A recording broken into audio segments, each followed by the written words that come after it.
Hello, everyone. Hi. Hello.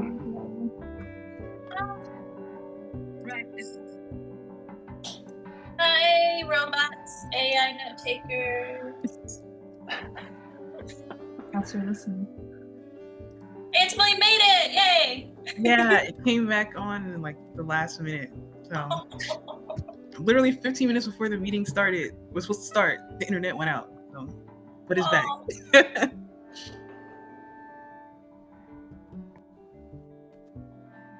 Mercury retrograde.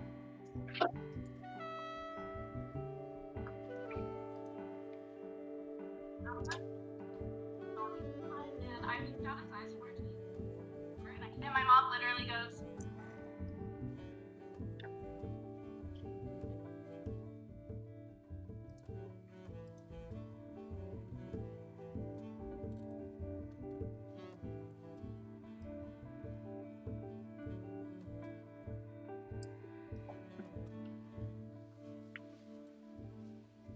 Okay, we're just gonna wait a couple minutes for the rest of the folks to file in, but we got pretty good set of folks already.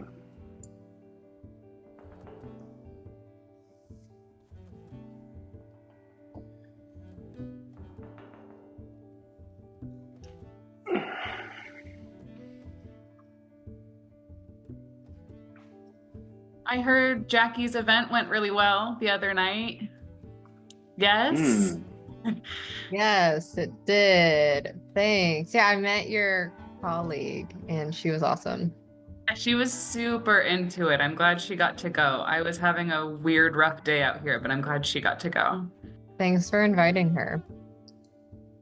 Of course, I'm bummed I couldn't go, but I'm glad it went well.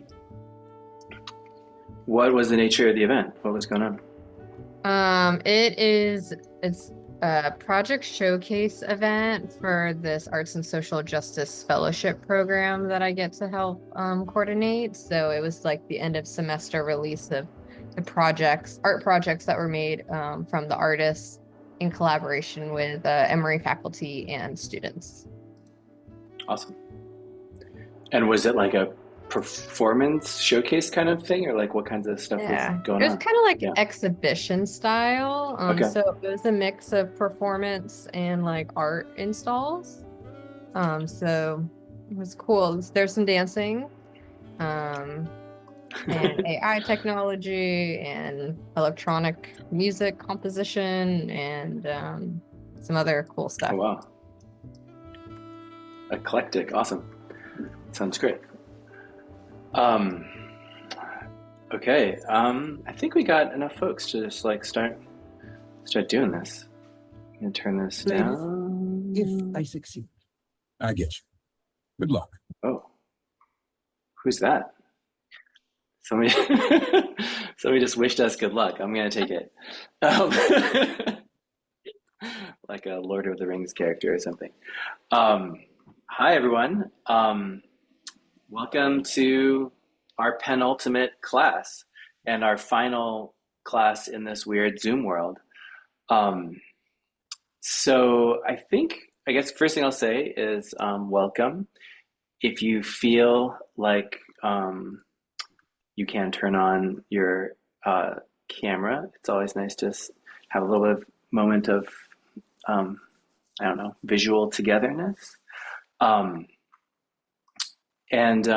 Yeah, I thought I'd just first start out with, I guess before you even get into like what we're doing today, let's just take a moment to ground ourselves in the weird virtual reality space that we're in. So first take a look around wherever you actually are, like look around the room, look at all 4 corners, 6 corners, 8 corners, I guess, 8 corners of your room, however many corners there are. Take a look out there, see what's going on out there. Then take a look at all these faces on your screen, and if you're not in like grid mode, maybe throw it into grid mode. And let's do like one quick stretch.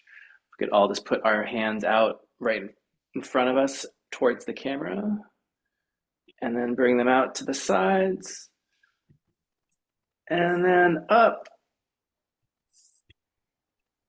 And maybe back out to the sides. And then up to the camera again and wiggle your fingers. All right, cool. So here we are. We can see all one another. The theme of today's class is pretty obvious. It's reflection. It's just thinking about what we've done over the last 16 weeks. What we've done in the prior 16 weeks, which is 3 months of our lives.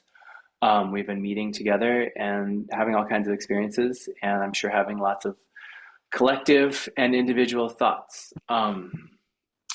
So what I thought we'd do is first, I like this format. Feel free to like reject it, but I kind of like this just for you all to just catch me up about what happened at the Connect last week because I wasn't there, and I think it's always kind of an interesting thing to hear how different people kind of narrate the story of like what went on, like what was coming up for you, what wasn't, like what was the energy like, what happened. So what we'll just do is spend a little bit of time just kind of since it's the freshest thing, just thinking about like what just happened. Then we're going to go into our little breakout rooms and we're just going to do some duo work. So one-on-one conversations with someone randomly selected from this group and just talk a little bit about your overall experience of this whole class. And I'll give some specific prompts about that when we get there. Then we're going to come back together in a larger group and sort of talk about big themes of this class, what we think we might want to take forward. We're going to talk a little bit about our very final assignment for this class. Which will be an individual project, no group work, just your own kind of personal reflection project. And then at the last little bit of class, we're just going to talk about how we're going to request just feedback from you all about sort of how this class has gone, how we might do it differently in the future, because we are definitely planning to do this again. Roshani and I, and probably, I don't even know the full scope of like who else is involved, but we're definitely planning to run this again next year. So we want to get your feedback of like how could we structure this to make it even better? What are the things that were like the trouble spots, all that kind of stuff. So we'll spend the last bit of class doing that. So that's the map of what we're doing. And as always, I can, the little outline is on an Excel sheet that I'll put the link in the chat so you can come grab it. If you're the kind of person that likes to like follow along with that kind of thing. All right, so let's do the first part is just sort of like popcorn, like what happened at the Connect? Can people like set the scene? Tell me like what was going on there.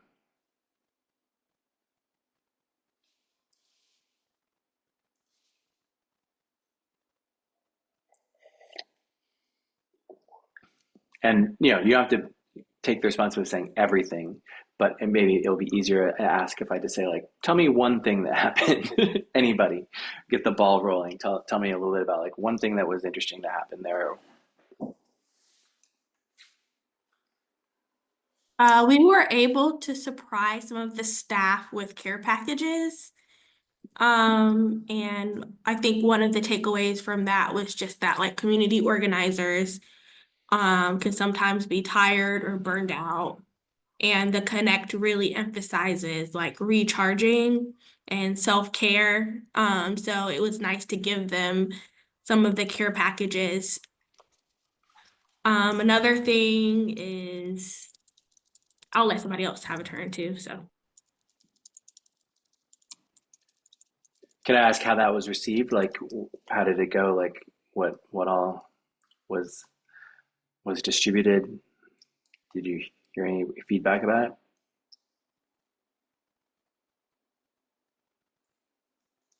I think it was received well. We gave them like meditation cards, candles, pens. Anybody else jump in? The photo paper. She was like, thank God for the photo paper, the photo printed paper. Because even like the practical stuff, you're like, oh my God, this is so like a big game changer.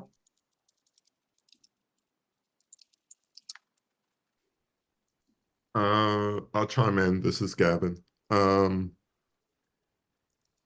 two things that come to mind was there was like an extended period in the beginning for mingling, which I also appreciate because I was running late.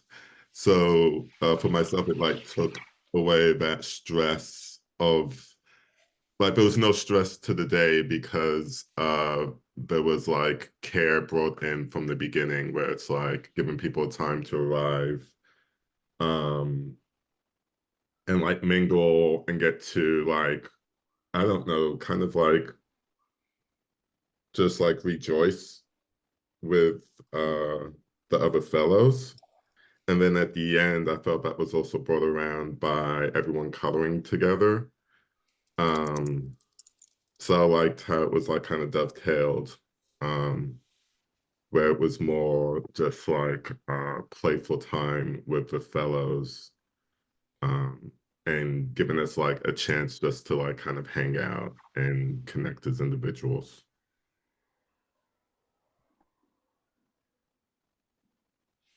Awesome.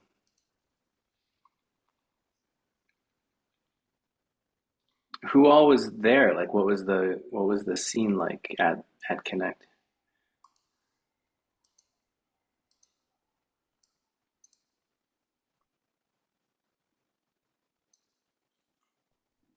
The staff was there, we were there.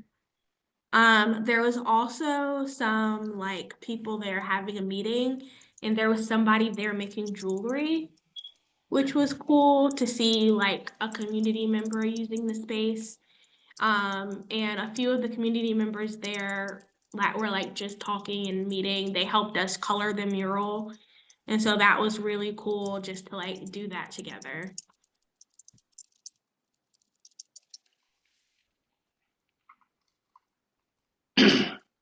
And we also ended up doing a summary of the project. So everyone presented where they were at.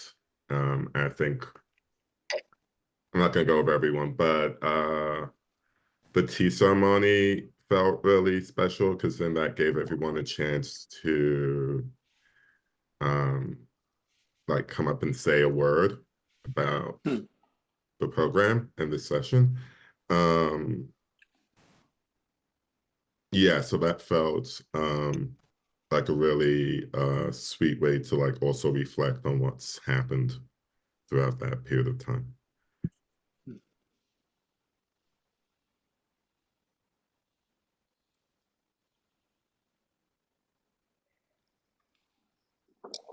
And then, so every group more or less like presented like kind of where they were at with their project.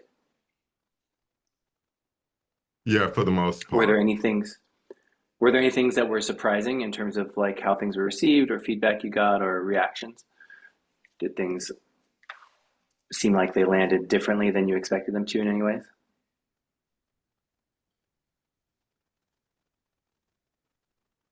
I thought the TPET project actually was really cool. So shout out definitely to the team who kind of prepared that. That was really cool. Having that set up. And honestly, I really liked at the beginning, like Gavin was saying, the mingling time.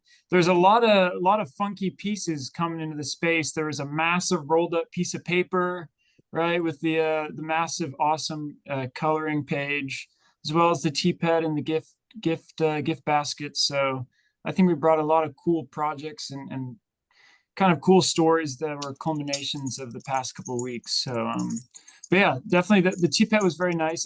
Maybe I'll let the TPET team kind of give their like overview, but from an outside perspective, I thought it went really well, and I think a lot of people really appreciated the moment we had with it.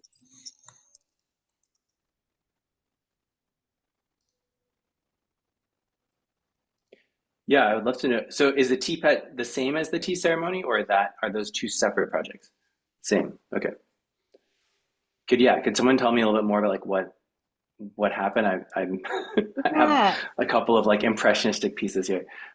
So Nicole had these little teapots that she had already made, and they were these cute little, like, they were like a bunny slippers, and then she was able to write connect on there. And basically with the tea ceremony, or Charity got this really good tea, right? Charity got this really cool tea that was from this local place that's Black owned. It's one of the few places that sells loose leaf tea. It's in East Atlanta. Was able to get this really, really nice tea. And so we all poured over it, and we all like kind of, had that moment of reflection to it too. And then I don't know if Nicole's finished firing it, but then it had to go and be fired again, because it had been bisque fired and then it needed to be glaze fired. But then it's just something that they get to use continuously and have, because when you like make the first pot of tea and then you pour out the first pot, you don't drink the first sip, all of that. Nicole, did I leave anything out? No, thank you for explaining that. I'm Okay. terrible at explaining. And No, that's it was, what kind of happened at the I thought it was Connect. beautiful. Oh, thank Yeah. you. Yeah, I had no idea what we were doing. It was really last minute we decided to do that. So then the teapot wasn't fired all the way, and then but like everyone came together and contributed and made it pretty special. So I was glad that happened because I had no idea what we were doing. Nicole, it did not seem like you didn't know what you No. were doing. You did a great job presenting. So Yeah, Oh, and it was very thank you. beautiful. Thank you. Yeah, I'm glad everyone was into it and participated.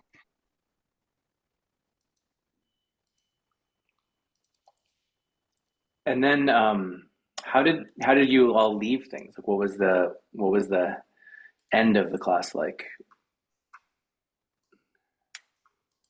We all wanted to mingle and talk, so I think we were really enjoying our time. And Roshani had to be like, "We have to leave."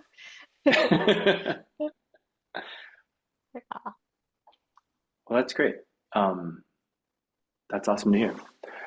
Any last reflections or thoughts about like what went on? Was there anything that was like, it sounds like it was pretty pleasant. Was there anything that was like challenging or surprising in the feedback or energy there?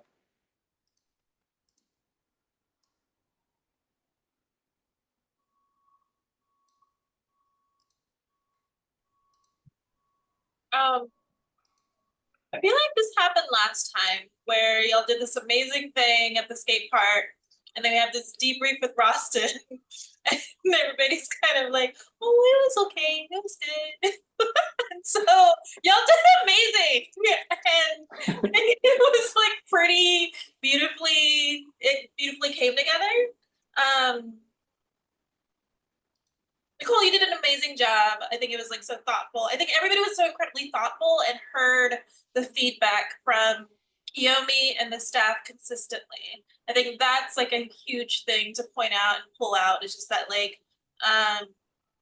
how you were really engaging with like the folks that work there and like the community partner, and were able to take what they gave you, but also like flourish, have it flourish. So like they lost their minds with the big coloring sheet. They're going to use that coloring sheet for an upcoming event, the Ujama Fest. Made that feel huge. It was also like fulfilling a need because they usually have an artist that does some kind of collective like art thing, and she couldn't make it for this year's Ujama Fest, so this is like totally stepping into that. I think the thoughtful gifts that y'all gave, it could have just been like regular bath salts or whatever, but no, it was like, okay, and I'll shut up in a second, but like that like it was like Black owned business, and like y'all thoughtfully put together things that they specifically needed and wanted. And I do want to elevate the photo paper there and like ink that they said specifically that they wanted and needed to help them like actually function in the community. Amazing. Yeah, you all are way too modest. I feel like Yeah, it was so low key, and then like Roshi's like totally effusive. Yeah, I raised my Hope had her hand hand up. halfway through Yeah. Roshani's thing because I'm like, I couldn't attend, so I didn't want to speak on it. But like, if y'all aren't gonna chat yourselves up, I will too, like right alongside Roshani. Like, I was in a couple of the chats that were like preparing for the event, and like I was like, hey, like I could do this or I could do that, and people were already like, oh, oops, nope, already got it. Like, people were so on it, and it was just like really inspiring. And I just wanted to shout out Charity in particular because like I know she went to like the event the weekend before and like really heard them and like really got to understand. Like, I think we had the idea for like a coloring book, and she found out that like, okay, no, they don't really want a coloring book that can be done in a week. So she pivoted to that big like coloring page and then just made that happen. I want to say she made it herself, question mark, but like yeah, like just nuts. She was just so on it. And then I think it was Lauren and just like a few other people on the chat who were just like getting the like goodie bag type of things together, the gift baskets, and like everyone was really insistent on like making sure they were like locally sourced and like black owned businesses were popular, were appropriate or not popular, where possible. That's the word. And so anyway, yeah, just chatting you guys up because you won't do it for yourselves. So thank you guys for doing that. It was really inspiring. Awesome. Thank you for that, Hope. Yeah, I mean, my vision of like what happened in this event has like totally changed in the last couple of presentations. I know. I mean, one thing I am curious to bring up. In our last, like I think last time I saw you all in person, one thing that had been mentioned was, is there a way that we could do further community engagement with this round, or like interact with this community more? I'm curious if people felt like that happened, didn't happen. Were there ways to kind of do it? I know we had a really compressed timetable, but it also sounds like maybe people approach things somewhat differently than we did with the skate park. How did that go? Did people feel like they were able to engage with the Connects community? And to what extent? What was the quality of that engagement? How did it go?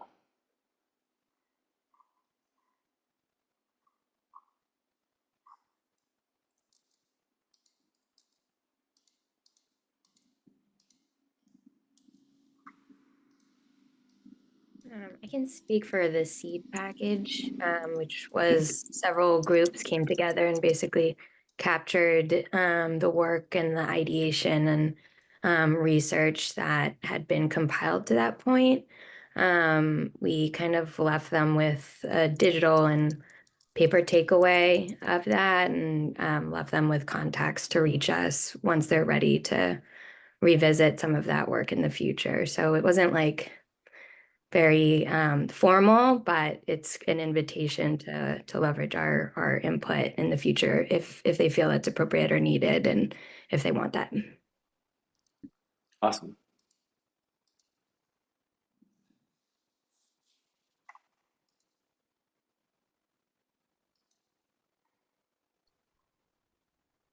I think Lauren, I'm just gonna push, sorry. I think Lauren mentioned that at the last debrief. So I don't know if you were able to speak, Lauren, but I've been thinking, reflecting about that comment you made at that time. And it's also made me wonder about, like, in doing this work, how do you know what's your bar? Is there a bar?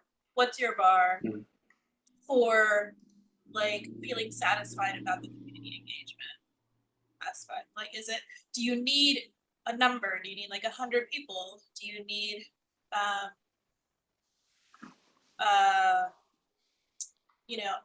a different kind of number, like 7 visits or something? Like, what are the bars for y'all to go through this process and think about like how you feel satisfied about engaging with the community?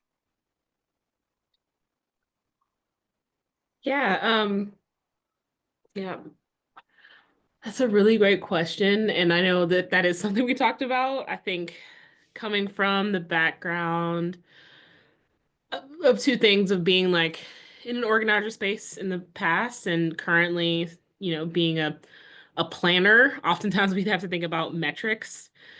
And I don't know the answers to the question. I guess that, that was something I would like to pose to the group, like what feels like meaningful engagement. There is a situation where I think if you could just get, I'm more of a grass tops approach type person. Like if there is, you know, a group of people who may not be that many, but like they represent a community in some respect, then like getting their feedback or engaging with them in ways that like feel powerful and like they share that this felt powerful, like that then is the bar. But I don't know. Yeah. So I don't know if I answered your question. Sorry. My internet is a little choppy too, so I'm not sure, but these are thoughts.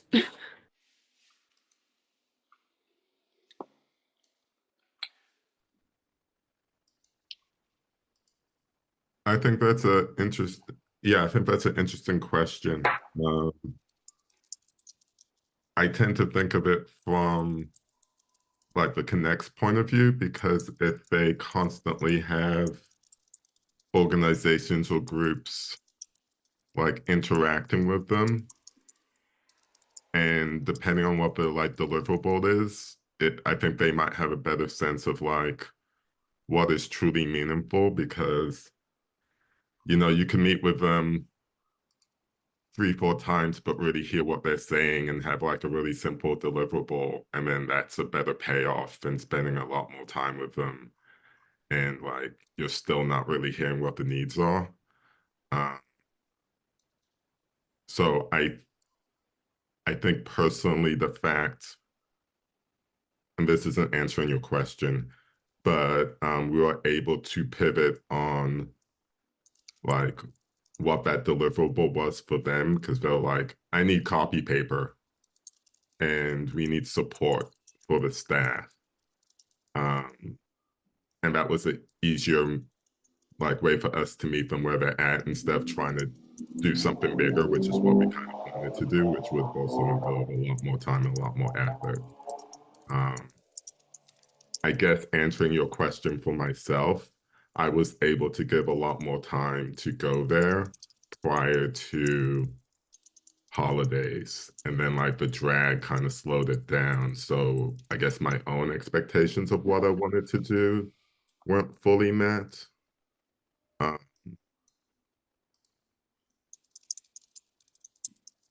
Yeah, so then that changes like my initial like, oh yeah, I want to do a lot. And then it's like, oh wait, you're only able to do a really small little. Do I feel like I didn't really do my all?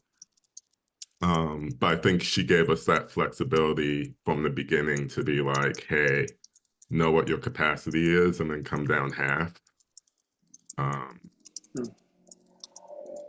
I think that comes from her experience of like dealing with people who say they are going to do a lot, but then never able to deliver. So, yeah. Yeah, that really resonates, and it reminded me of a point that Kiyomi brought up about not coming into community with any expectations. Like come in to, as your authentic self, and come in ready to learn. And yeah, and I mean, I think that, and then that's the period. And then like wherever it flows from there, like I think just being open to artfully engage. Yeah, I think that's the ultimate goal, I think. An open-ended goal, if you will.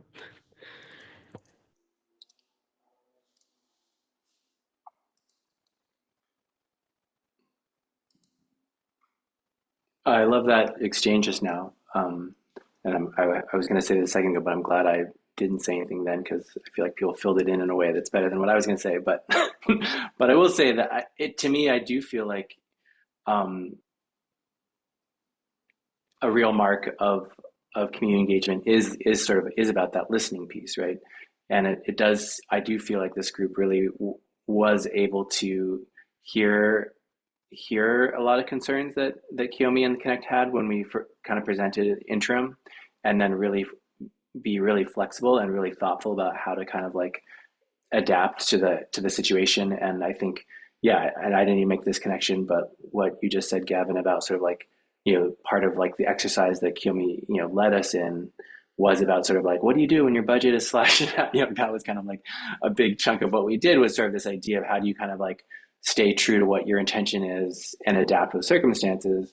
And I do feel like, the class does seem like it really like modeled that in a really direct way.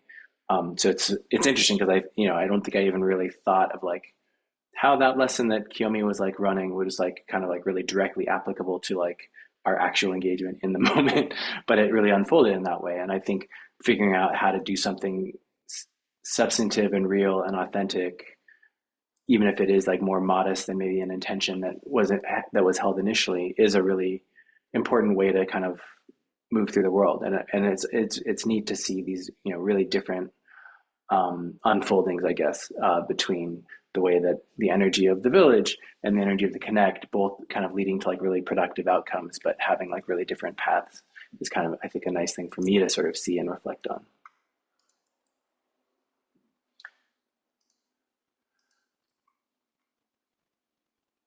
Can I ask a follow-up? If people, yeah, Sorry. go for it. No. What did people think of what Rosten just said?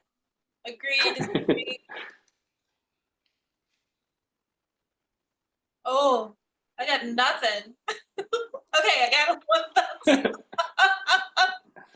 So maybe, okay, at least somebody, okay, there's okay. So if that Some bar, thumbs downs in there. so if that is true, or if that is a truth, does that shift your perception of what we did for the skate park at all? Like, I know that like there were different paths, but I am just curious if that has shifted that at all. And if not, that's cool. I think, yeah, that's a good question, because I think it's interesting how the relationship between us and the skate park folks compares to us with like the working relationship with the Connect folks. And I think with the skate park, they're like, dream big. We've got big plans. We've got a great blank slate. We've got like awesome, like, yes to any like large project. Like, how can we make it as big as and exciting as possible? And so like that encourages us to dream big. And I think like the final product was big. I think we're happy about that. And I think we put forth a good amount of energy. And with the Connect, the message was dream big, but like dream big within like your own capacity, and dream big within your own like skill set and teams. And so I think it's a different approach of like, okay, let's like it was mentioned before, like with community engagement, you want to listen to people, and there may be something that's more effort, but it actually is less aligned with the actual needs of the community and the people who it's going to impact. So like finding a good middle ground of effort to impact, I think is pretty interesting. And I think it was cool to see like a lot of effort in the first round, and definitely a lot of impact. And then moving a little bit towards still a very high amount of effort for sure, and being intentional with impact as well, and kind of learning how we can balance out those two pieces of like, again, like Kiyomi mentioned, like capacity and impact. And so, yeah, and I think that materialized really well in some really like smart things. The printer paper, wasn't the most expensive thing we could buy, but like it was like one of the most impactful things we could buy. And things to show like we have appreciated the conversations, and we've listened, and we are not trying to like surprise you with something that you don't expect and maybe don't want, more than we want to meet your needs first and foremost, and start from there, which is cool.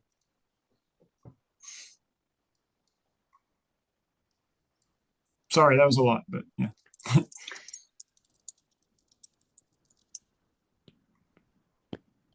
I saw a raised hand a second ago. Oh. It was mine. Can y'all hear me? Yeah. And then Daisy, you're next.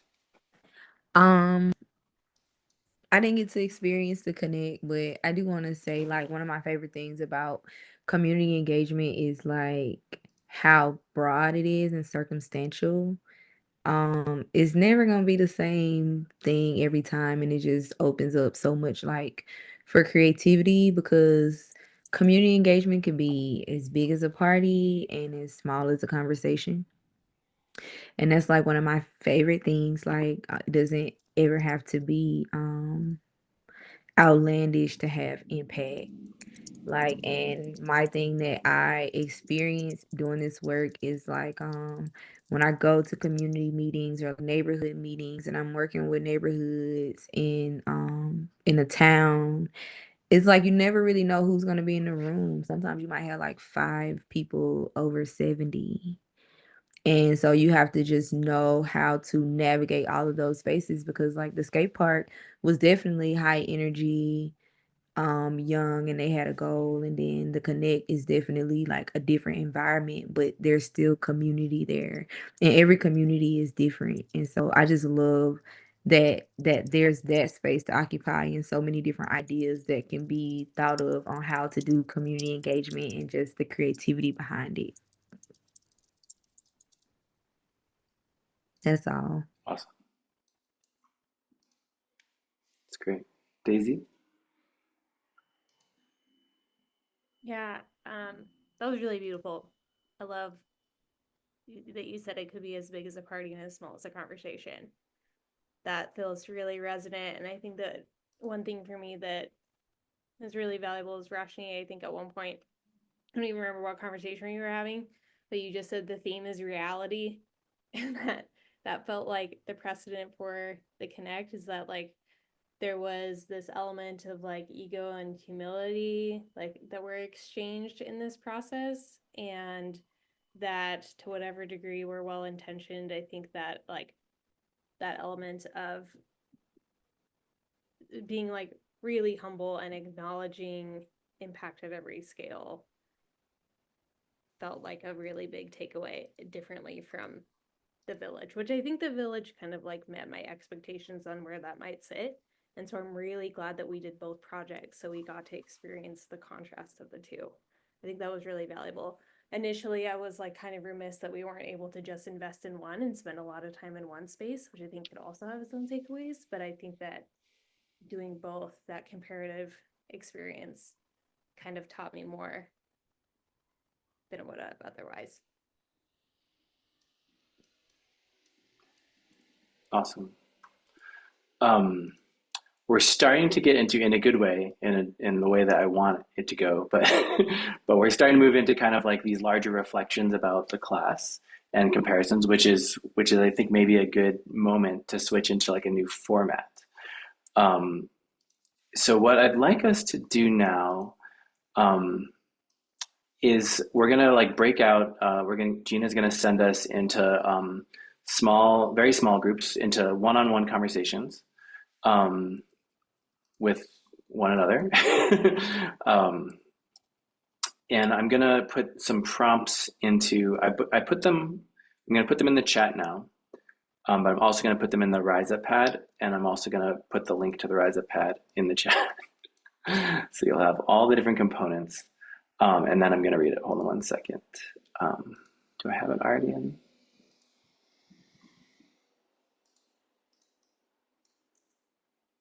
Okay. So I'll read out this prompt before we go into our groups. So I think the big question for me I'd like you to think about is this one, which is, what's something that has emerged from our experience together over the last 16 weeks that you would like to take forward with you in your work or in your life, whether that's an intention or a lesson or a question or even a problem. And then there's sort of like 3 questions that I think might sort of help you kind of approach that bigger question, which is, what was the most challenging part of this whole experience for you? What was the most joyful? And was there a moment where you changed your mind or surprised yourself somehow? So those are all valid to talk about. We're probably not going to get through every aspect of them, but I sometimes think just like a nice one-on-one conversation can be a really nice way to process an experience. So what we're going to do is pop out for about, I'm going to say 25 minutes, one-on-one.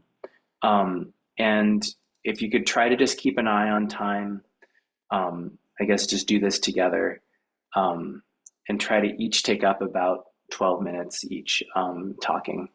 And if you're not talking, your job is to be like a really active listener and figure out how to ask questions that are empathetic and draw out kind of like a deeper part of that experience.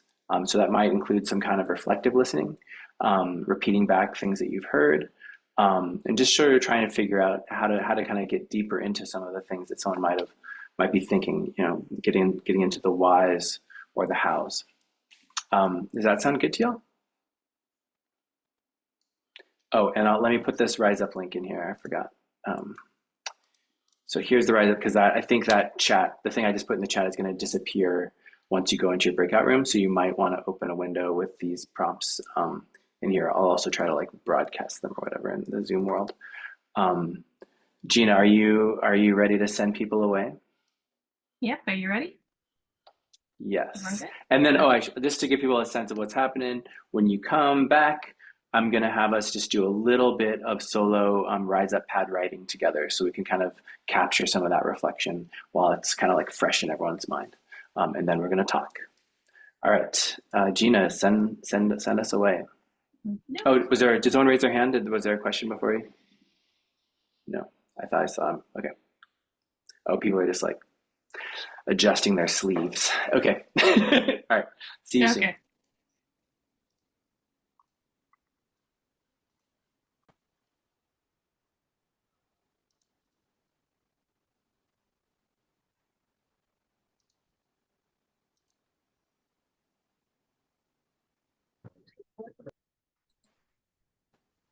Welcome back.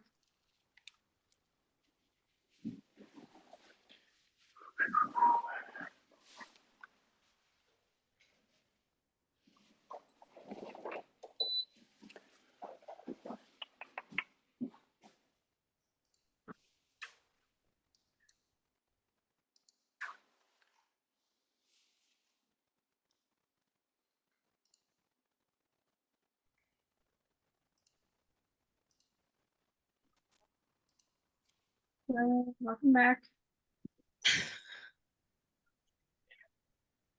Hi, sorry.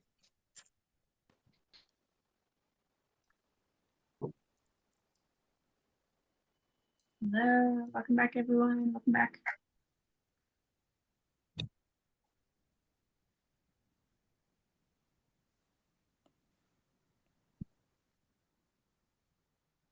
Hello. Hello. Is that everybody? Cool. Okay, so now we're going to try to just capture this, whatever it is that you all talked about, in two more ways, really quick. So the first is just to have a little bit of time for us all to kind of like, having kind of spoken about it a bit, to kind of do a little bit of writing about it, kind of a summary of what you were thinking.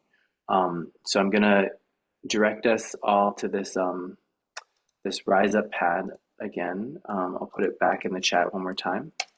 And we're just going to spend about 5 minutes, I think, just doing that group free write thing. Same prompt and obviously probably based on the conversation that you just had, but just writing up a bit about, I guess any one of these questions is really valuable to us to kind of capture. I just find sometimes that having a couple of different ways to process something can be really helpful. So I'm going to put on a tune and we'll do that.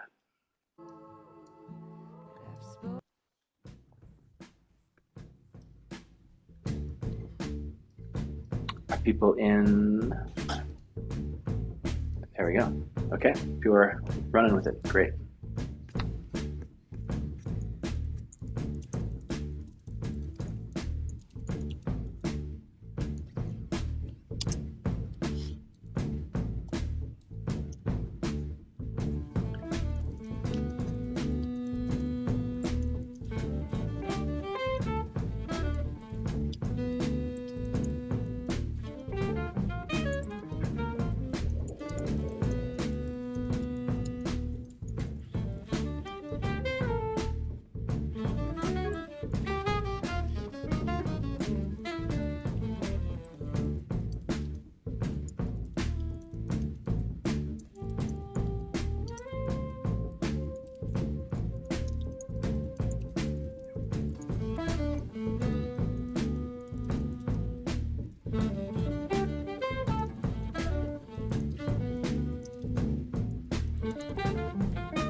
Okay, let's just take a minute or two to wrap up.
Okay.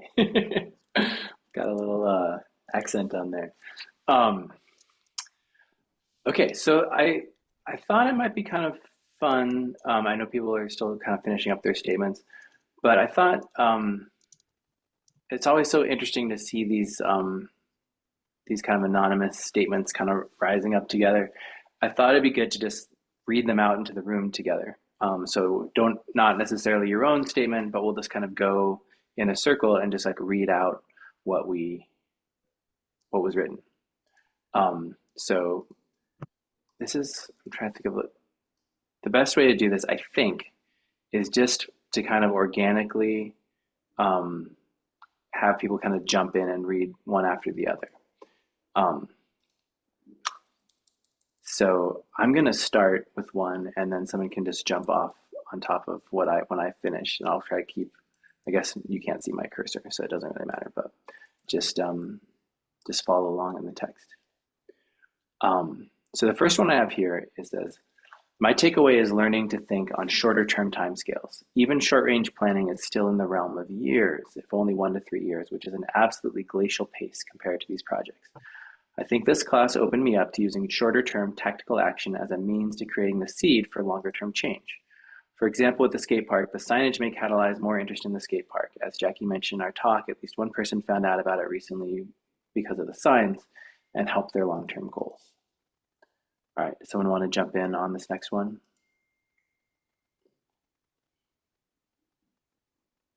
In terms of challenges, lacking any sort of initial project framework of role with a number of people in the class, and the length of the project was difficult for me. In some ways, boundaries and limits can facilitate creativity by adhering to this initial framework. But I feel like this helped me become a more responsive and adaptable person. Awesome. Something I would like to bring to the job planning world is the diversity of arts culture, which can include food. Who knew? The most challenging part of this experience for me was finding the time to join our meetings. It was quite difficult for me to make most of the time due to a work schedule. The most joyful was seeing how everyone was impacted and how the team collaborated on activities to focus and achieve a goal. Halfway through, I wanted to change my mind when work CCD time didn't balance to my liking. I realized it was really difficult and I was just adding pressure. I am happy I stuck with it. I think this was a beautiful experience. The most valuable thing about it is being brought together with so many like-minded people. Being with two very different communities also offered immense reward. I think I would like to bring this into my life by always thinking interdisciplinary, like intentionally working with people outside of the arts who are community organizers or planners or historians or architects, knowing that that has a lot of benefit to offer.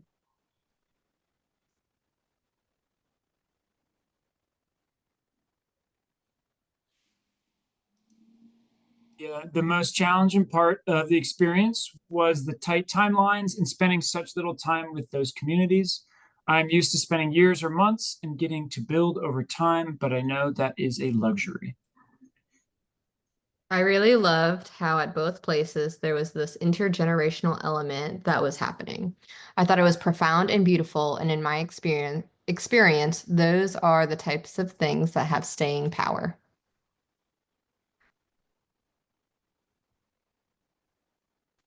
It's so enlightening when you're able to experience different folks' way of engaging with big thinking and problem solving.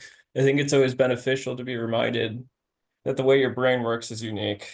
I agree that having juxtaposition between the Connect and Skateboard's energy towards approaching projects and visions for the future was a great experience.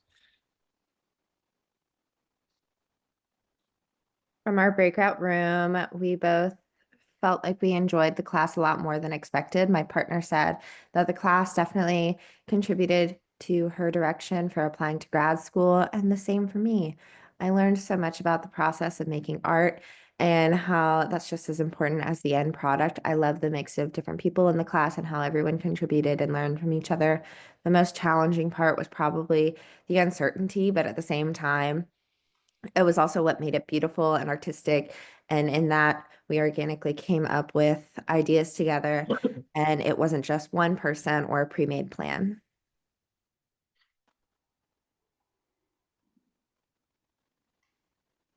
Confidence in being in this space and not letting imposter syndrome get in the way of the good work that's being done. Continue to practice active listening and prioritizing the community's needs over my own personal expectations, desires, and interests. It's okay to have passion. Let it be fuel without overtaking the realities of capacity, resources, etc.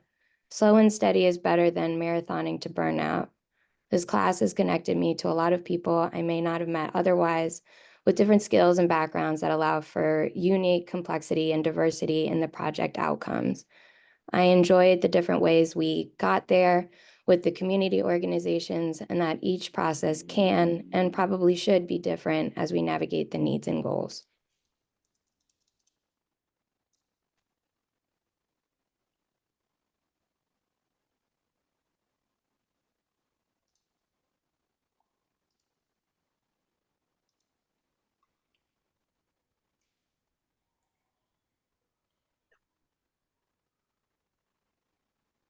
I'll It read was another so one. beautiful to Okay. sorry. Go for it. Go for it. Yeah, no. It was so beautiful to see the impact of people coming together. I learned so much from coming into a space without expectations, listening, and being intentional. I love how resourceful we were with our skills, supplies, etc. Inspired me so much and will be implemented in my work. This class has inspired me to confront myself and to always choose progress over perfection and to push through or around barriers when necessary. It's inspired me to keep myself and my colleagues constantly and consistently accountable, even when it feels difficult to move forward or awkward to speak up. It's encouraged me to think creatively and fully embrace my belief that arts have a place in government and policy processes and projects. I think that's a different one. I think it's the same. It's all the same. I think you can keep on going till it Okay. changes color. The most No challenging worries. part of this experience has been the alignment with my schedule. The drive is tough and the commitment of time so consistently is something I struggle with. But I comfort myself knowing I was taking the lessons of this class into my work whenever I had to choose work over class. The most joyful was connecting with others doing this work, even when it was just bonding over or shared burnout. It made me feel less guilty and alone. And celebrating each other's successes is so much better.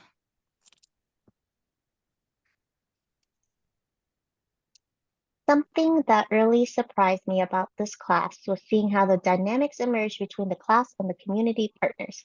I didn't know how engaged and dynamic that relationship could be. Very different from other classes I have taught or taken. People seem to take it so seriously, even kind of scared in terms of wanting to do it right by one another and respond to the energy. I think something that really stuck with me was the kind of scrappy, can do energy that Atlanta has. The fact that the Village Skate Park and the Connect can even exist is kind of amazing to me. How can I foster that kind of energy in my work here in LA? How can I find and support those kinds of strong, people powered places?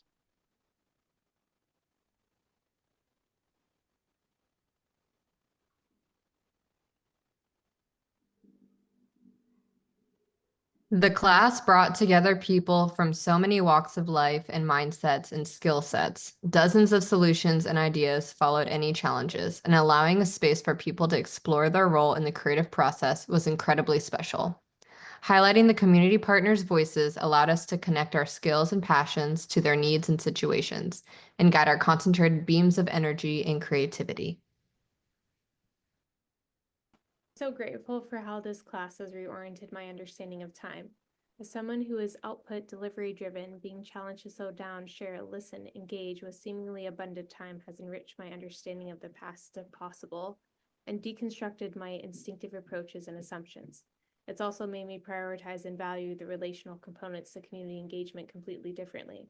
Creating time and space to connect and to listen is so important. Being in conversation one-on-one or in groups brings to light perspectives and curiosities that cannot be surfaced outside of an exchange. Prioritizing rest, capacity, and operating from intention, humility, and curiosity is also key. Do no harm. It haunts me a bit. How can I change the way I do things to cause harm? What harm have I caused with my good intentions or failure to keep a promise?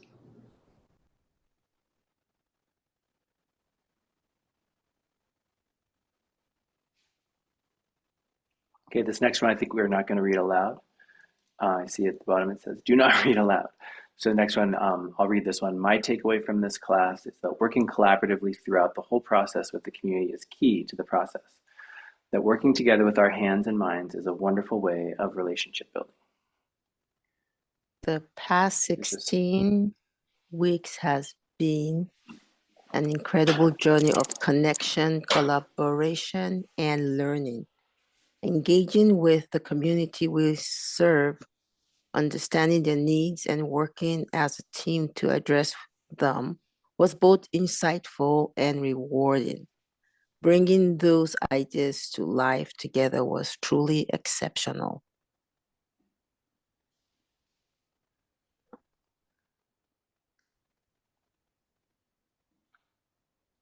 And I think not everyone might be in a place where they can read, so feel free to read a second time and we'll get these last three. I wish to see a world where arts and community are valued as goals unto themselves rather than one dominated by purely financial ends.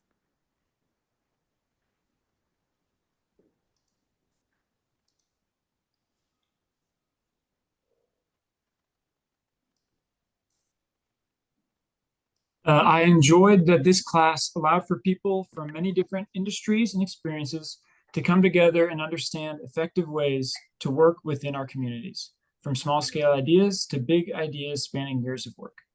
However, it also challenged me in understanding my place as someone who doesn't work in planning, government, or arts. Where does my work fit within the scope of the space? And if it doesn't, how do I engage? Super appreciated the range of voices, experiences, and expertise of my classmates. I found it somewhat challenging to commit to time outside of the designated class time to invest in valuable project work. The efforts of classmates who dedicated ample outside time really carried the experience in a big way. It's always a blessing to be in spaces with artists. I am somewhat curious what it would have looked like to spend all our time in one space or community and to see what we could have moved forward with. At the same time, I value the practice of seeing how much we can do in a short amount of time with few resources and many hands. I love having artists participate in the development process and community engagement. It is so important to have artists at the table. Finding a way to separate my planner mind from my artist mind was very challenging. It is my hope that the work that has been done has been impactful and life-changing for many. I feel like maybe there's like a second some people are reading things that like I'm not seeing in this document. It's wild. They're on topic, but I'm not seeing it in here. We'll have to double back and see what's going on there. Are other people experiencing that? Okay, I see some nods. Yeah. Okay. Yeah. In mine, I only see one more, the key takeaway one. Someone want to read that?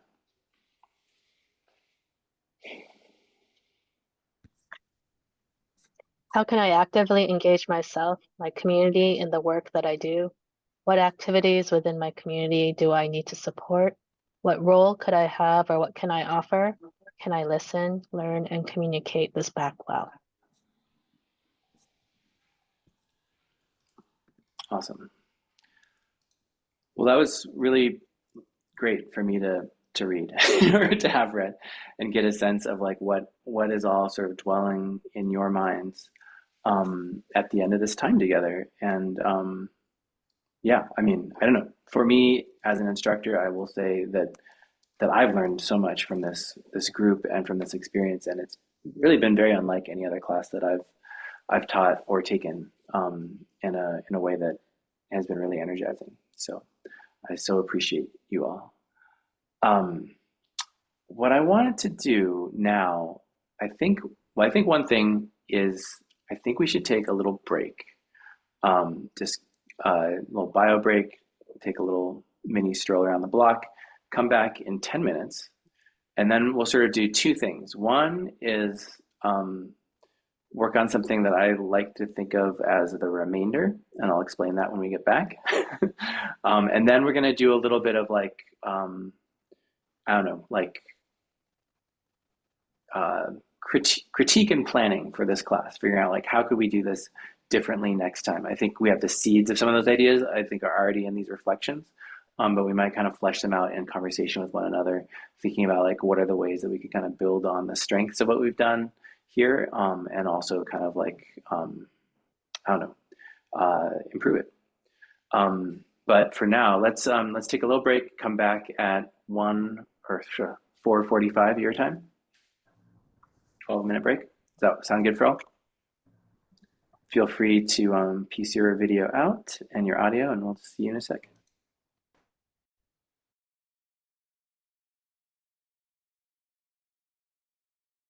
All right, I see some little symbols appearing, people's faces.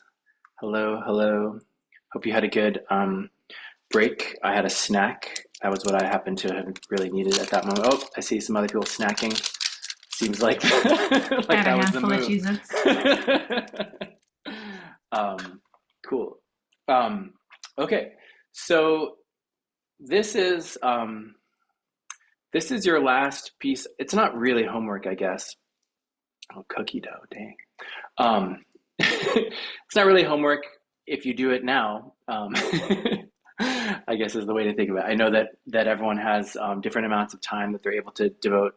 One thing that I think is really nice about this space is that it is kind of dedicated time that we've kind of agreed to promise to ourselves to dedicate to this. So even if we're not talking to each other, it's still really valuable time. And I like to sort of sometimes use a little bit of class time to like do some personal writing that we don't even necessarily need to share back.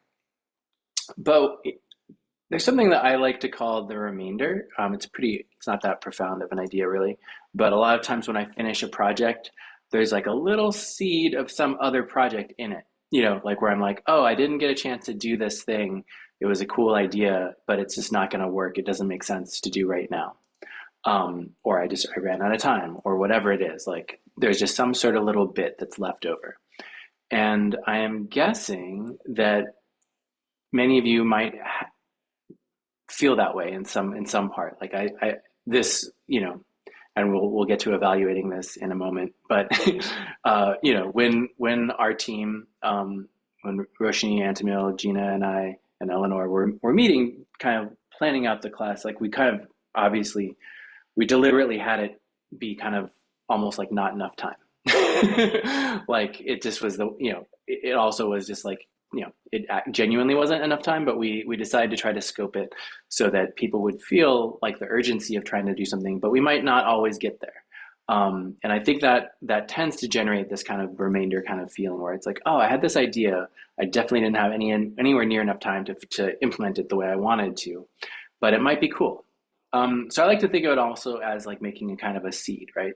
So a seed has a bunch of different stuff in it, right? It's got both kind of like the little blueprint for the creature that it'll become, and it has some food packed in there, and then it has sort of like a protective shell, so it can like weather different kinds of environments and stuff like that until the right conditions emerge, and then it's like, okay, go time. Now I can kind of like come out of the shell. So I kind of want to give you this assignment. It's sort of like a I don't know, whatever. You can think of it as many or as few parts as you want. But one is to find something that is a little bit of a remainder for you. I'm going to put this in the chat. It might be an idea that you had of a project that you wanted to do. Maybe it was even a project you wanted to do like with the skate park or with Connect. There's some actually specific thing you were like, oh, we never really got to like whatever, make this oral history project that I had kind of dreamed up. Or it might be something about like the way that you are going to approach your actual job a little bit differently, or a personal project that you're like, oh, I would love to start a whatever community space in my neighborhood. It could be anything, but just some sort of thing, a seed of an idea that you didn't get to implement in this class. Possibly it would take you years to implement it, but just something that sparked you where it's like, okay. And I just want you to, one, write that up or figure out some way to kind of like encapsulate it quickly. And this is the part that we'll do right now. And then the second part is like to come up with some sort of form. I kind of think of this as like the other parts of the seed, like the protective shell that goes around it, or the little bit of food that it needs to kind of survive. Some sort of form so that you can remember it and revive it later. So maybe that's as simple as like writing it out and putting it on a bookmark and putting that bookmark in a book.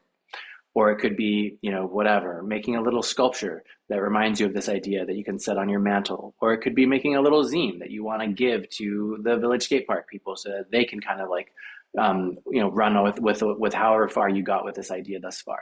But just some sort of little vehicle that is going to help you kind of hold on to this little remainder until it finds the right space. Because I think if you're anything like me, like I spent a lot of time writing in my journal and very little time reading in my journal, so I don't often like revisit what I've written or a thought I've had, unless there's some sort of like little urgency that's around it. So that's sort of like, you can think of it as two parts. One, write something down of like, here's the remainder for me.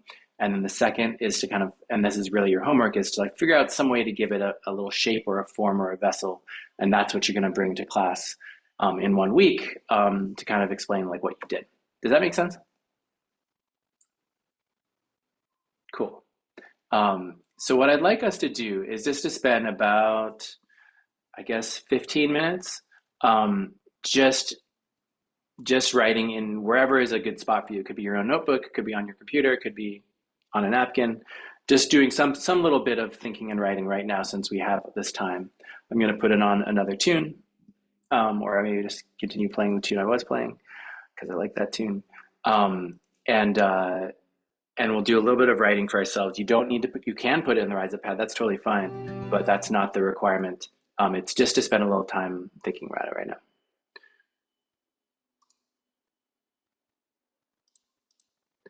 And I'm gonna put on some music.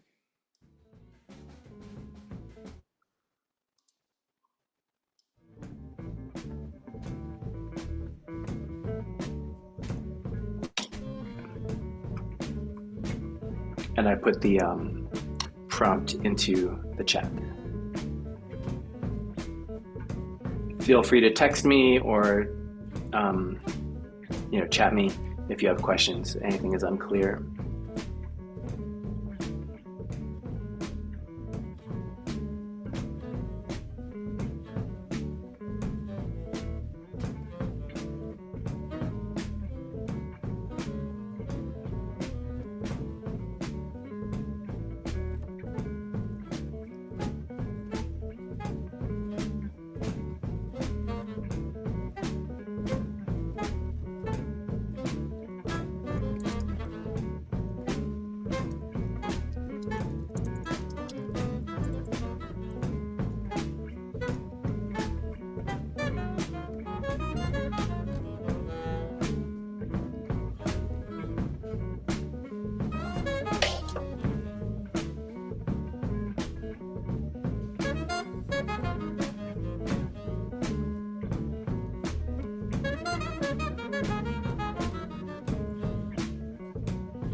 You're muted, Rosten. Sorry. Hello. I said, oh, hello. I hope you all found that time productive. I always find there's like a little moment when I'm doing some writing or trying to think of something where I'm kind of like, I think I'm at the end. That's the end of my idea. And then when I linger there a little bit longer, I'm like, oh, actually, there's more. And you can find just a bit more than you would than when you're on some sort of like tight timeline. So I hope everyone got somewhere interesting with that little space to think. I will write it up as an assignment, but again, just the idea is to figure out and bring in some way a little seed for your next project, which is both kind of like an idea of something that you didn't get to do that you'd like to do, and a little form that will help you remember that idea or help other people remember that idea. It could also be a seed that you mean to kind of communicate to folks. I know that there's, and some of you in some ways already have things like that kind of running. I know I met with a subgroup of you all last week who are continuing to develop some games for planners to build their empathy skills. I know that's a rough description of what's involved. Okay, so now is sort of like a moment I'm really excited for, and I hope you all are game for it.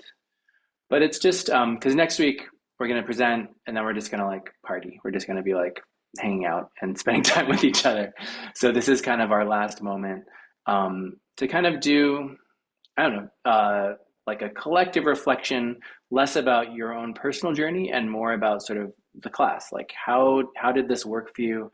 How, this is a really experimental form. Like whenever I'm telling someone about this class, it takes like longer than expected to explain like what it is.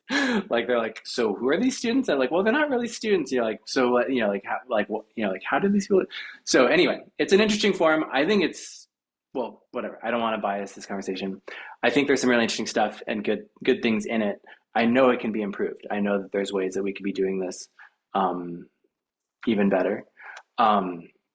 And so there's sort of like, I guess there's one conversation that we really, it's a little bit cart before the horse, but because I want to make sure that we talk about it. Are you trying to raise your hand, Roshani? Okay, go for it, Roshani, jump in.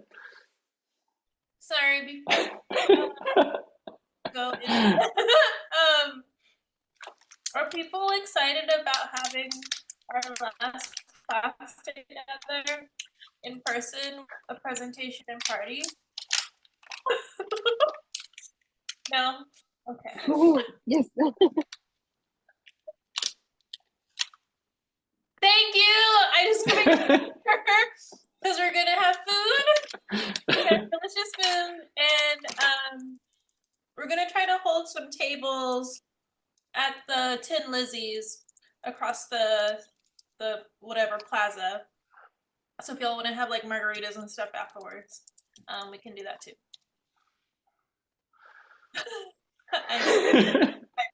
I appreciate it. Just bring the energy level up a couple notches. It's important. It's important. All right. Yes, it is going to be a good time. We will use our skills as artists and community engagers to make it a fun party. But back to the task at hand. So there's two things that we want to get feedback on. One is more global, but the first one, even though it's a little bit specific, is we have to kind of come up with like the exact kind of structure of the class in terms of like the timing fairly soon, like very soon, like tomorrow. And so we just wanted to kind of get a read from folks, like, did this format work? Is like 18 weeks, meaning once a week, a good way to do it? Would you rather have this be, like half as many, full-time class for 2 weeks? Would you rather it have been once a month for a year? Would you rather, I don't know, if there's no, how did this fit into your life, I guess, is sort of like a way to kind of ask this question of like, and is there a way that you could think of in terms of the way that the work was organized or the class meetings were organized, Zoom space versus real space, that it could have fit better or differently? So that's the question. Jump in any order that you see fit. I can go. Sorry, someone's typing with there we go. So I can go as someone who just moved to the region, had no concept of how long the drive was, started a new job, and had lots of trouble with the schedule, even though I absolutely loved the class. So I guess like this is just off the top of my head, but like um, I don't know that I would even say half as long because like I think that would take too much substance out of the class. But I do think like maybe cutting it down even by like a couple of weeks or by switching off like intentionally between Zoom and in person like every other week would make it feel more feasible because we'd have like a few weeks on Zoom and we'd be like, oh sweet, this is so doable. And then we'd have a few weeks driving out to Atlanta and we'd be like, oh my God, I'm dying. So that would be helpful. And I don't know, maybe even like every other week, although that would like cut down. I don't know. I really liked how pressurized the timeline was to like complete the project, even though like I was in and out of participating because of the like how the scheduling worked. So I don't know. Yeah, I think maybe just even just skip like making that Zoom. Yeah, go ahead, Roshni. Yeah, you can go ahead, but you can Oh. finish. Just I think skipping between like really being intentional week to week, like Zoom to in person or something. And then maybe, I don't know, I almost want to say like focusing on one person and doing 2 projects with them, even because I like the shortened timeline. But I love the idea of like really developing a relationship with someone too, to like, because I'm learning that like through this process and through my work, that like part of the challenge is showing people that you're there for the long term and you actually are there to build a relationship, not to just like gain something from a project and move on. So I don't know, kind of all over the place. I thought I'd be more helpful, but now that it's coming out, I don't know. Thanks. That was great. That was great. I just wanted to add, part of this is coming because ARC. So yes, Rosten mentioned we're doing this again this next year. Part of it is we always try to evolve and meet, you know, community needs and like what's working and yada yada yada. And part of it is coming because our department, community development, is planning for 2025 all of our programs. And so that includes the other ones, which you might not be aware of, but like Regional Leadership Institute. There's a LINK program, there's the Community Planning Academy, there's all these other things that people can plug into. And so we're trying, just thinking about capacity level. So there's like, and they're wanting draft dates from us next Friday. So that's partly the reason that we're wanting just to get an understanding, because I do, like, I think one thing of just like Laquita saying, like once a month, and hybrid is possible. Like, I think those kinds of things we're trying to figure out, should it be in the same season? Should it be earlier in the year? Should it be later also in the year? Those kinds of questions as well.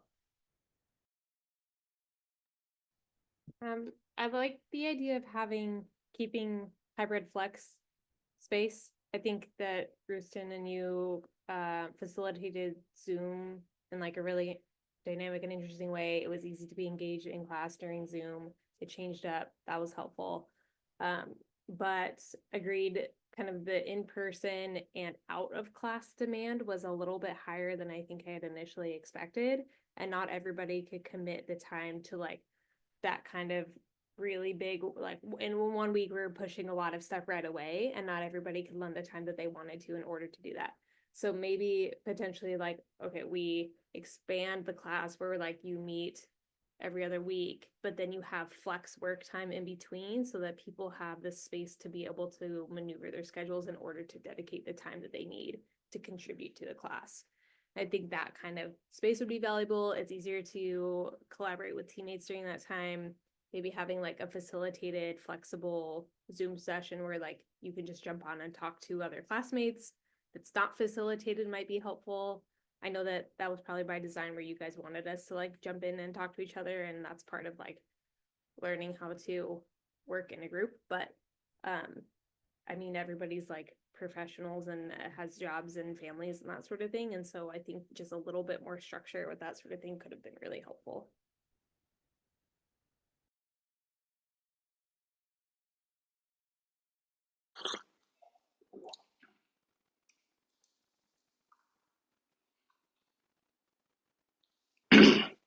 So I mean, definitely hearing sort of having maybe like bigger gaps between classes, having maybe at least in terms of gaps, at the very least, having not a ton of in-person stuff all stacked together because that can feel really challenging logistically.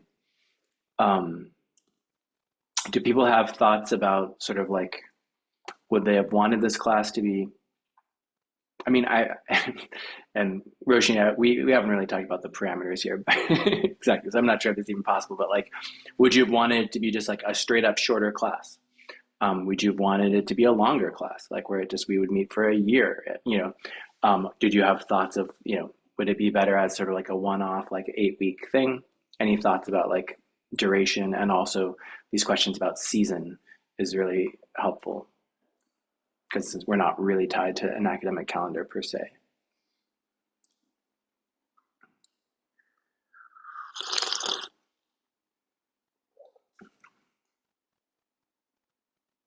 I do think generally it's maybe easier to commit time to programs not around the holidays, but I personally didn't have like a lot of conflicts this time. I agree with what Daisy was saying that just outside of the class time, there was a lot of time commitment that I didn't necessarily anticipate coming into it. But Daisy and I actually were partners earlier. Something that she had mentioned was maybe, or that we had talked about, I guess, was also maybe lengthening. So instead of doing multiple projects, although it was super fun and can totally continue that way and would be very useful, but maybe lengthening the time with the one project. And we both agree that we really enjoyed the sort of like, I guess, quote unquote educational elements at the beginning that were, it was really cool to see working artists and how they, go about their craft. So maybe more education and then just having one longer commitment to a project. Mm-hmm.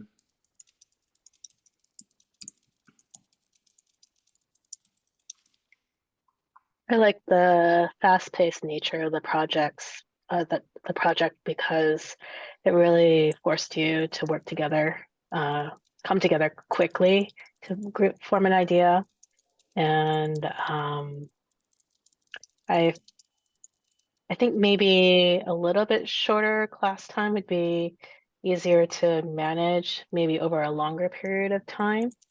So my like shorter means like 2 hours instead of 3. And then I love the engagement part, but then also having then maybe the next class to help develop that idea within that class time with your group kind of thing, instead of outside of the class. But I know that there would be some outside class time still that would be needed.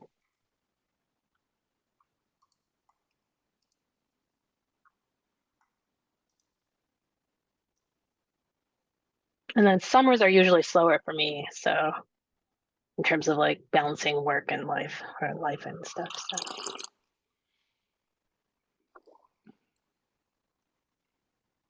This is Jackie. As someone who works at a university, fall is like my busiest season, so that was challenging, but I wanted to participate, so I sucked it up. But I would love like spring. Spring or summer.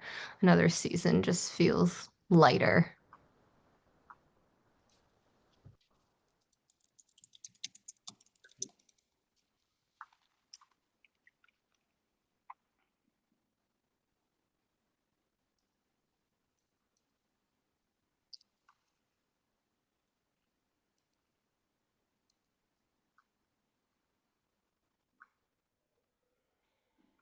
Can I ask another question? This is super helpful. So I guess like if it is earlier in the year, could we get your help in telling people to apply and come to the class? Because we'll just need some help. We had more outreach time this year to do that since we started later. And then this is not a scheduling question, but this is a cost question. We were able to give, some stipends. We were able to give some like fee waivers. I know that some people weren't able to attend because of the price of the class. Are there any like feelings around that? Because yeah, I think like last year was 1,000. It was a much shorter class. This year is 1,500, and it was like way richer than before. So I will say, even for the county, they kind of are like, whoa, we're paying for an expensive class for you guys. So if that's the county's feeling, then I can only imagine for like, you folks who are like artists. So I would like be fully supportive of waivers and stuff. Curious if there's also a model where those who can pay more do. That way we can get more artists in the group. They can't pay as much, but I don't know how much like of that community supplemental funding is helpful. That doesn't give you like a firm structure, from an organizational perspective.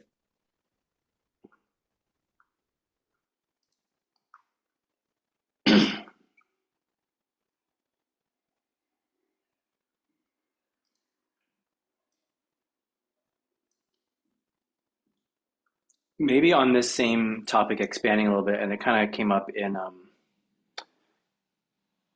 the chat here about childcare. Like, I guess one way to frame this is sort of like, what are the kinds of things that we can do to make this class as accessible as possible to the kinds of people that we want to be able to take it? Are there other things? I mean, and so obviously being able to dedicate, whatever, 2 to 3 hours a week is already kind of like many people are, no, I can't do it. But it also seems like can't really do a class unless you can unless you can dedicate some time to it. So there's some things that might be seen structural, but are there things that we can be doing that will make it more possible? What are the things that were like barriers for you or for people to either participate or to even apply or to accept being in the class? And I think for the purpose of this conversation, it can go pretty blue sky of like just like what would be good. Though I think maybe at the end we can sort of talk about like which of these are the most priority, given that we probably can't remove all barriers.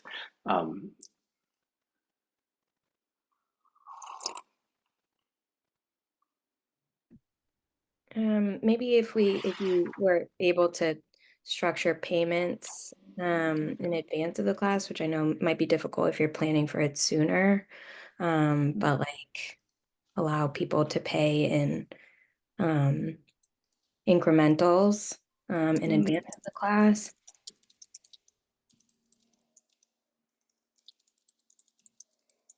I'm on a committee for like a leadership training program that has a payment plan option for people who are paying for it. And then they have a set aside amount of scholarship money.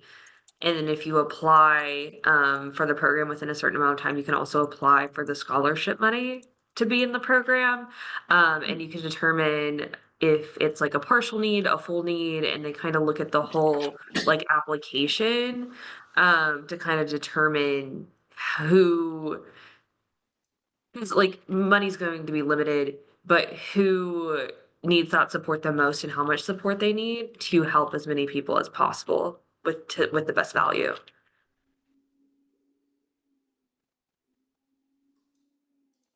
Yeah, that makes sense. I like that idea too. And I like the idea that someone said about like, a pay what you can sort of model too, but I also want to like maybe encourage it to be like, if you're a government entity, you have to pay the price.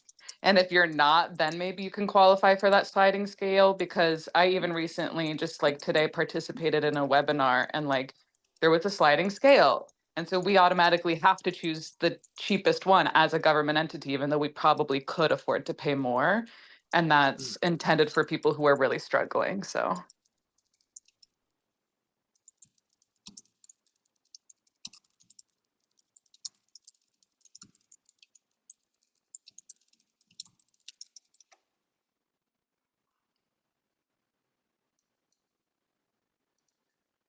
I'm going to keep on throwing questions into the mix, but by all means, feel free to just like answer any of the questions that that have come up thus far. One more? Oh, yes, please.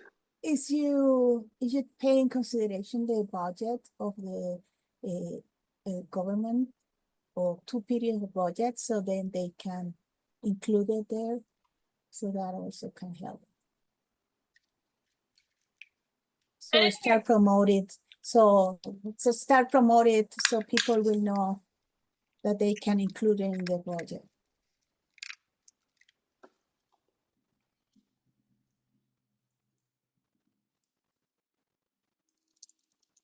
I don't think I got that, Majira. I'm sorry. I think I understood. I think, correct me if I'm wrong, you're saying start the push like now so that so the governments can know to include the cost of the class in their budget for the next year. Yeah? Correct. Okay. Thank you. Great. All right, so maybe like a little bit more big picture. Like, are there things that felt like this is the heart of the class, definitely don't lose this part, like whatever you do, don't change this? Were there particular experiences or, yeah, that you think like seem like that's central? And conversely, were there things where you're like, I could have done without X or Y thing, or there was just too much of X or Y thing? I would definitely echo what Marissa said in the chat about like being. I really appreciated all the sized groups and different people I got to have like meaningful conversations and do work with. One of my coworkers was in a previous class where the structure was more, there's kind of larger groups that are held for a longer period of time. So, I mean, that's not like better or worse for some people, it's just different. But kind of the ability to, really engage with the unique perspectives that are brought to the table, I think like every person I talked to had just so many great thoughts and like awesome stories and great conversations. So I think that's really a key kind of piece of this class is like speaking with others around the region, different, walks of life, different, different, day-to-day work. And learning from all that just as much as really working with the partners was really valuable to me. I appreciated it.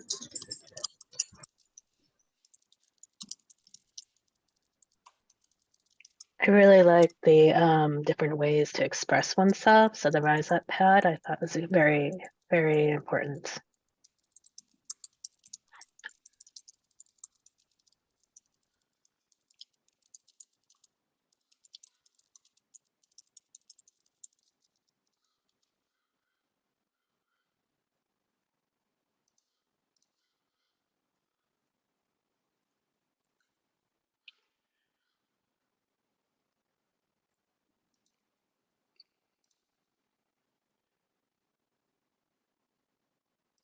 I heard earlier that there's sort of maybe an interest in having like more guest speakers or people who are kind of more in like kind of straight up, I don't know, I guess like, yeah, like educators as opposed to kind of the class sort of became pretty focused on project-based learning in the second half.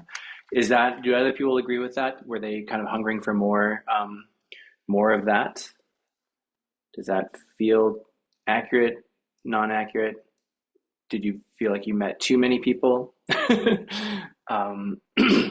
I wanted to meet even more. Yeah, I wanted to keep that going through like the second half of class, even though it was project based. So I really valued that a lot. Okay, great. Yeah, I like when we kind of interrupted the second half meeting, not interrupted, complemented the second half meeting, Los Vecinos. I think that gave like a richer perspective of collective ownership. So if there are other local organizations that are kind of within the same theme, I think that's really cool. Awesome. Yeah, just to echo off that, like I found the night that we had the community meeting and met with like the developers from the guild and the land bank, like that was really, really useful. And it was educational, but also a really good opportunity to connect, which like it was nice to sometimes, like, when we oh, the Beltline guy's name is escaping my mind, but like when other people who have like experience came and talked to us, like that was like interesting and useful, but really getting to connect and build or potentially build relationships outside of the class, like that was, I think, kind of the most useful part of having more people talk to us.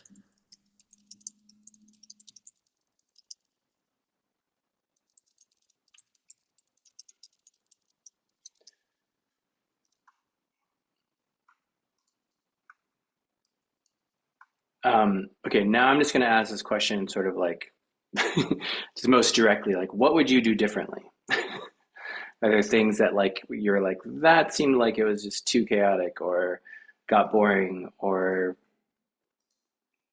just didn't work for whatever reason for you?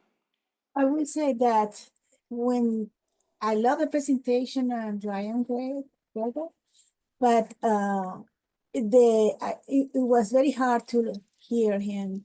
It was so hard.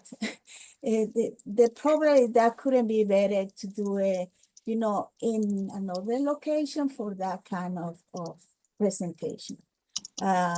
So that would be, but I appreciate, I love it that we have it. So.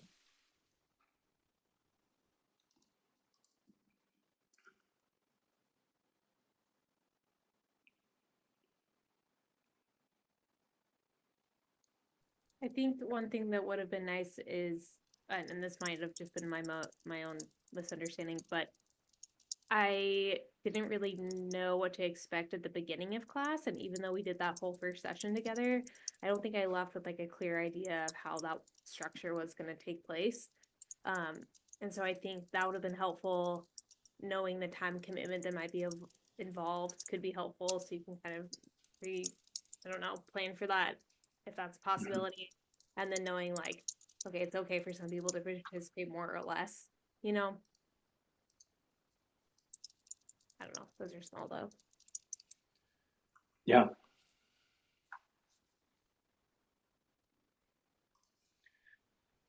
Maybe looking at like if we do continue to partner with multiple partners, like having one of them be not in Atlanta proper, since it's Atlanta Regional Commission, and so there's people from other the region coming, and so I want other people in Gwinnett to like feel encouraged to go to this because it was so awesome. But I'm also like, oh man, they saw me struggling to get out there, so.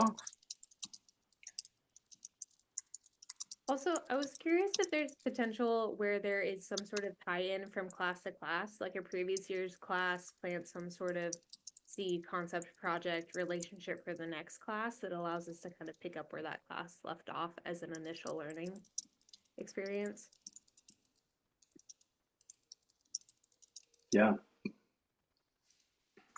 Yeah, and that's definitely, I mean, sort of on that tip, that's something that I think we've talked about is just now that there's a bunch of years of this class having happened, it's kind of, it really has the potential to be a network of people who like have a similar kind of outlook and kind of training. And so finding ways to kind of keep those connections alive from class to class so that, people can use it as kind of networking of, people who are willing and interested in making kind of like special things happen. There's like now, several generations of people like that now.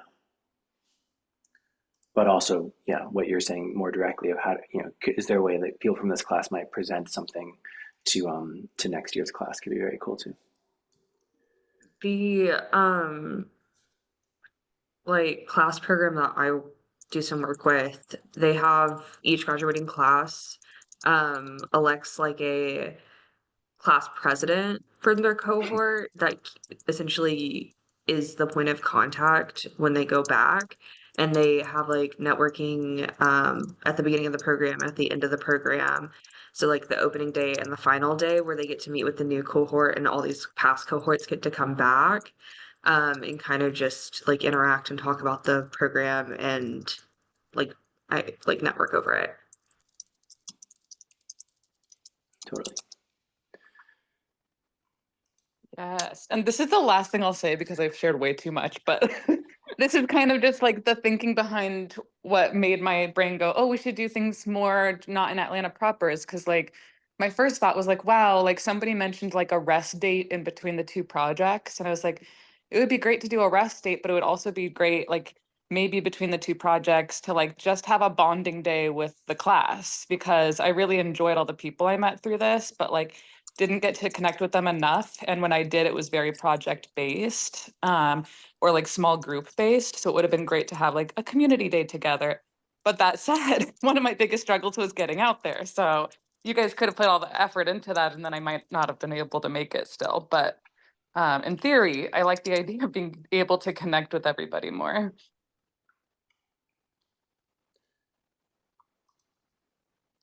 Maybe we could all play like an online video game together.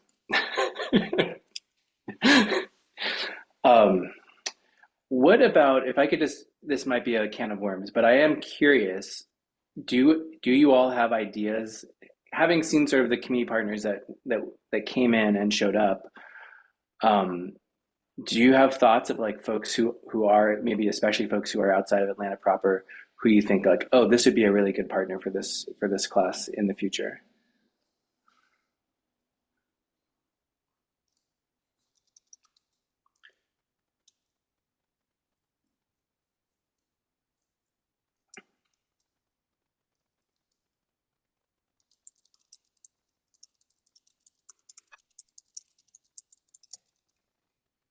Or not even sorry, not even a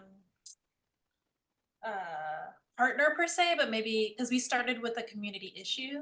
So from the previous class, we talked about like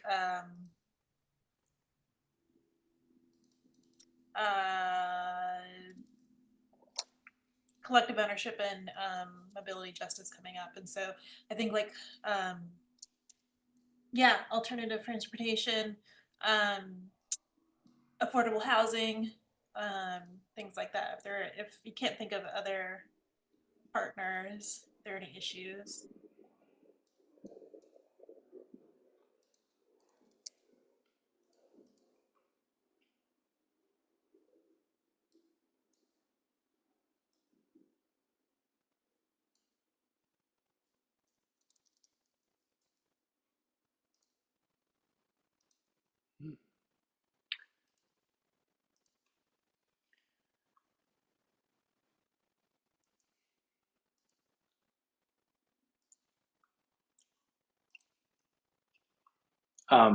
Any last thoughts of something that might be really helpful for us as we start to plan out how this works next year?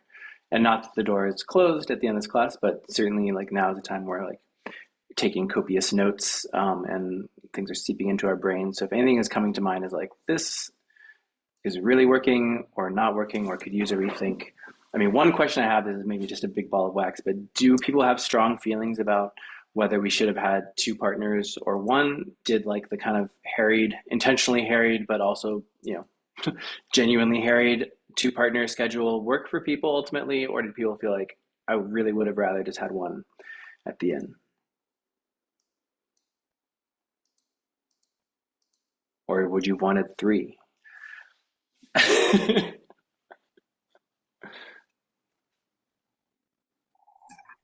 For me, I think two was appropriate for the time. So I think if it was one, like a lot of people mentioned, maybe one with projects.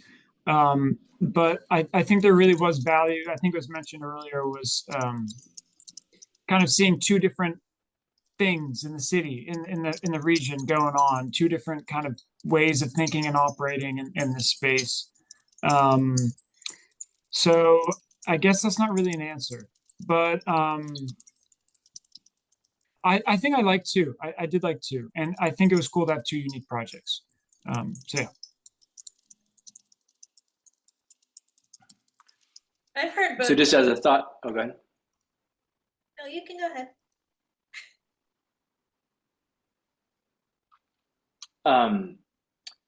Well, I'm just curious, like in previous years, there have been situations where essentially the class split into several groups where like they worked with one partner for the duration of the class. So there were multiple partners, but they were kind of running concurrently. Does that we deliberately didn't do that this year so that we'd have like more cohesion of everybody working with the same partner and getting a sense of them together. But I can imagine reverting to the other structure if you felt like, oh, that actually sounds promising. Any thoughts about that?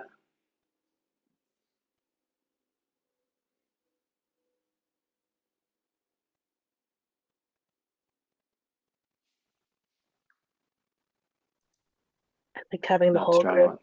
Yeah, I liked the whole group working with one partner, with multiple partners. So I would, if I was in one group and divided and watching another group working with a different partner, I'd be so curious. So my curiosity would be like, what's going on there?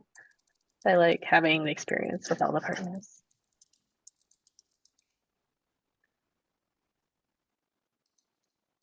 Great. I do wonder if having like smaller groups work with different partners, if people wouldn't feel more able to contribute. I think that's something that I've heard from a couple of different folks, is that like kind of toward the end when everybody was working on the big project, that you almost like didn't know how they would contribute if you didn't have necessarily the same amount of time or skills or whatever. Yeah.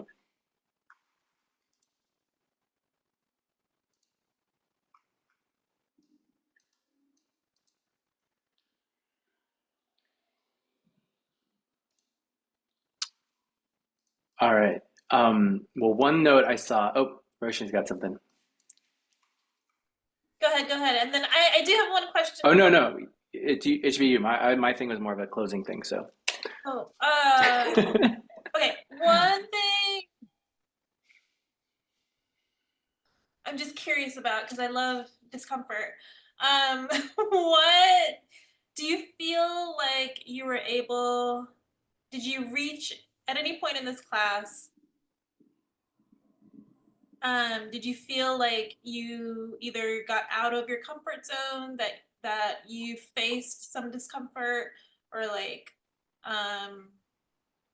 so I think that was like part of this class too, is just that it's experiential learning. It's not, we want to improve it, but there are also things that like, I think this was clear when the election happened and we all like died a little bit, and like the connect kind of like we are all like grieving, and so losing momentum, losing like having to pivot and having to like be in reality of things is just the reality of this. And I know that that's difficult to manage with your job and your life.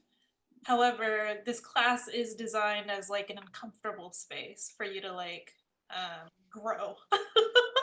So did y'all have that? Did you experience that? Was it terrible? Was it okay? Was it like, I'm just curious about that at all. So I already kind of said it in my Rise Up pad note, but the idea of trying to think in short-term timescales, because I'm used to working with, short-term meaning years, like 1 to 3 years. So yeah, it's definitely helped me kind of usher in a different mindset on that degree, thinking more tactically, but not only for its own sake, but for the sake of thinking about how small changes can catalyze larger change and draw interest in longer term change. So I think that's been very helpful for me.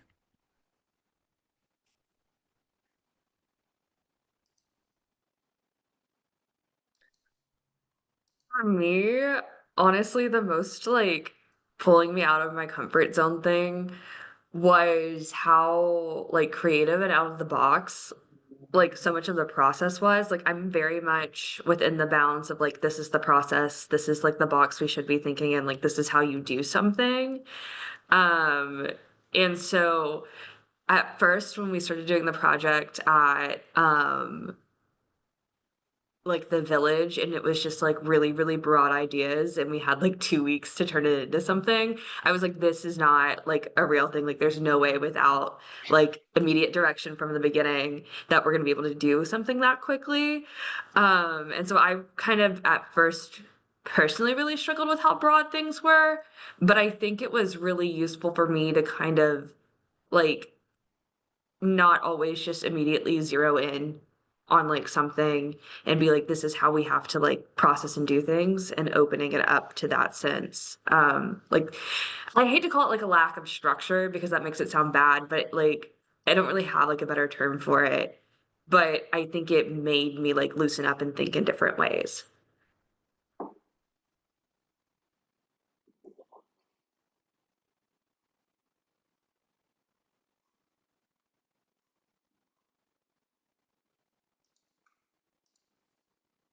Yeah, I like that this class was a bit challenging.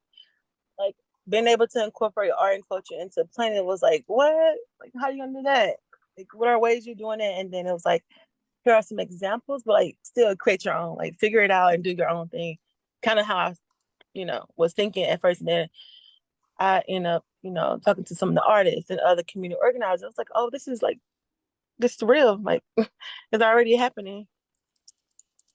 So that I like the challenge. So definitely something to keep, to challenge us to think beyond our normal, regular day-to-day stuff.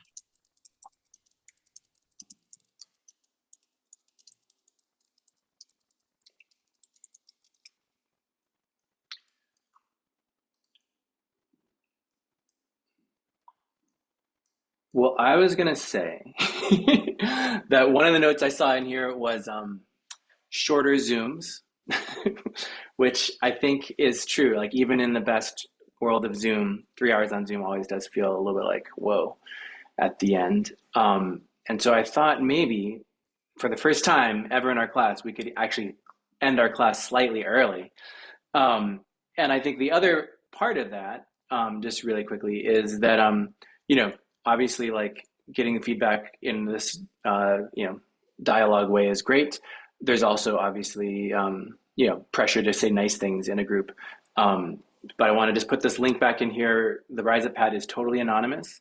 So if there's things where you're like, this did not work for me and I don't feel totally comfortable saying it or whatever, this is a great place to put it. If you want to just write it in that Rise Up pad, we'll get that feedback. And also if something occurred to you that, at any point between now and like whatever, a month from now, put it in there. And that is really helpful for us to see. Because I think, we do genuinely, we're really trying to think of how do we fine tune this? How do we make this as good as possible? And part of that is sometimes hearing hard feedback. So please feel free to just put that in there. I don't know, with that, I just wanted to maybe say, I'll see you next week. Is there any last announcements we need to make, Roshani, or can we let people go? Yeah, does everybody know that Rosten's gonna be in person? Oh yeah, Yay! I'll be there in person. Back in town. Back in town, yeah. And so Arena will stay up forever. So yes. I mean, I don't know, or until who can say that anymore? It'll stay as long as any other part of civil society. So, captured by Elon. But yeah. Well, we will let you go on that note. But we'll next week I'll send you out your kind of like homework assignment or whatever again, and then we'll just see one another next week and celebrate together. I'm really looking forward to seeing you all in person. Yes, at the same place, Paul, ARC, in that room, Harry West. Thank you, party. Thank you. Bye, y'all. Bye, everybody. Thank you. Bye, everyone. Thank you. Bye-bye. Thank you. Thank you.